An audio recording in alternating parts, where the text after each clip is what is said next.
Iran में इब्राहिम रईसी की मौत पर जश्न मनाने वाले लोग कौन हैं? रईसी की मौत के बाद सोशल मीडिया पर जो प्रतिक्रिया आ रही है, उनमें इसे महसूस किया जा सकता है। इब्राहिम रईसी के इंस्टाग्राम पेज पर श्रद्धांजलि की भरमार है। कई यूजर्स ने उन्हें देश की सेवा के लिए धन्यवाद दिया है। एक यूजर ने लिखा है, हम सभी को आप पर गर्व है। ईरान हेलीकॉप्टर क्रैश में जान गंवाने वाले इब्राहिम रईसी की पूरी कहानी। ईरानी राष्ट्रपति इब्राहिम रईसी। ईरान के राष्ट्रपति इब्राहिम रईसी का हेलीकॉप्टर दुर्घटनाग्रस्त विदेश मंत्री भी थे। एक और यूजर ने लिखा है, आप एक महान हस्ती थे और देशवासियों की सेवा में खुद को समर्पित कर दिया। कुछ जाने माने ईरानी कलाकारों और खिलाड़ियों ने इब्राहिम रईसी को श्रद्धांजलि दी है। जैज फुटबॉलर कमाल कामयाबिन्या ने रईसी की तस्वीर पोस्ट करते हुए एक श्रद्धांजलि में इस्लामिक संदेश लिखा। कमाल के इंस्टाग्राम पर 24 लाख फॉलोअर्स हैं। हेलीकॉप्टर क्रैश की खबर के बाद तेहरान में सरकार के समर्थक रईसी के लिए प्रार्थना करने जुटने लगे थे। सोमवार को भी तेहरान में बड़ी संख्या में लोग रईसी के सम्मान में शामिल हुए, लेकिन ईरान में बड़ी संख्या में भीड़ नहीं जुटी। इसके साथ ही सोशल मीडिया पर कई सारी पोस्ट ऐसी दिखीं जिनमें रईसी पर तंज था या खुशी का प्रदर्शन था। एक्स पर कुछ लोगों ने रईसी की मौत पर जश्न का वीडियो और फोटो शेयर किया है। कमेंट में लोगों ने उनकी मौत को गुड न्यूज कहा। एक व्यक्ति ने लिखा है, उम्मीद करता हूं कि हेलीकॉप्टर क्रैश में किसी पेड़ को कोई नुकसान नहीं हुआ होगा। रईसी के खिलाफ कुछ कमेंट बाद में हटाए भी गए। हालांकि ईरान की बड़ी आबादी क्या सोचती है, इसका अंदाजा सोशल मीडिया से नहीं लगाया जा सकता। ईरान में सरकार का विरोध अक्सर युवा वर्ग करता है और यही वर्ग सोशल मीडिया पर ज्यादा सक्रिय रहता है।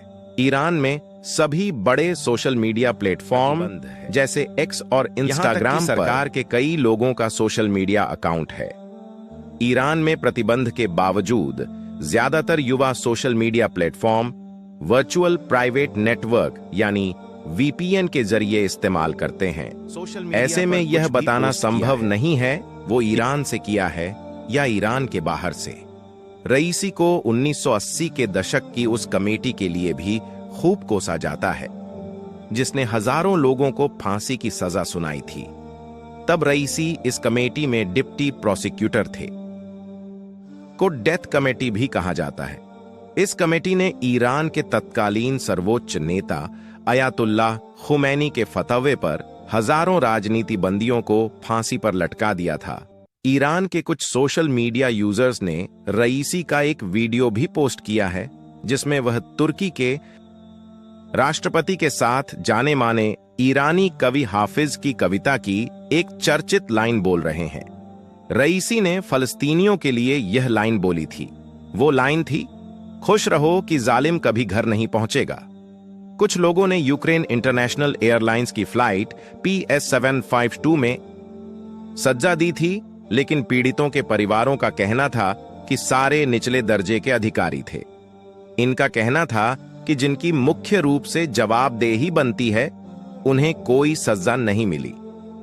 ईरान के हमाद इस्माइलियन ने यूक्रेन प्लेन हादसे में अपनी बेटी और पत्नी को लोगों की जान गंवाने वाली घटना की भी याद दिलाई। इस विमान को जनवरी 2020 में ईरान की रिवॉल्यूशनरी गार्ड कोर ने मार गिराया था। तब IRGC ने कहा था कि उसने गलती से मिसाइल यूक्रेन के प्लेन पर दाग दिया था। बाद में इस मामले में ईरान ने 10 लोग। हमाद अभी कनाडा में रहते हैं। उन्होंने एक्स पर लिखा, रईसी को मानवता के खिलाफ अपराध में निष्पक्ष अदालत के कटघरे में खड़ा करना चाहिए था। इस्माइलियन अब एक एक्टिविस्ट हैं। वह 1980 के दशक में ईरान में हजारों लोगों की फांसी का संदर्भ देते हैं। जब मार गिराया तब रईसी सुप्रीम नेशनल सिक्योरिटी काउंसिल के सदस्य थे। इस्माइलिन कहते हैं कि पीड़ितों को इंसाफ का हक नहीं दिया गया, लेकिन रईसी का नाम हमेशा इतिहास में, हमेशा अंधकार और अपराध से जुड़ा रहेगा। ईरान में भड़के विद्रोह का भी लोग हवाला दे रहे हैं। रईसी इसी साल ईरान के राष्ट्रपति बने थे। 22 साल की माशा अमीनी की मौत पुलिस हिरासत में हुई थी। माशा अमीनी को 2022 में हिजाब के किया गया था। ईरान के विदेश मंत्री अमीर अब्दुल्लाहियन की भी हेलीकॉप्टर क्रैश में मौत हो गई। उनकी एक टिप्पणी रिपोस्ट किया गया है जिसमें उन्होंने एक रिपोर्टर से कहा था, ईरान में विरोध प्रदर्शन में किसी भी मौत नहीं हुई है।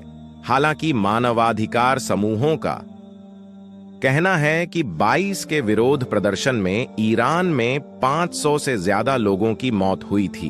एक्स पर जाने माने इन्फ्लुएंसर बनफशे वियोला ने रविवार की रात कहा था कि अगर रईसी की मौत होती है तो वह एक न्यूड फोटो शेयर करेंगी।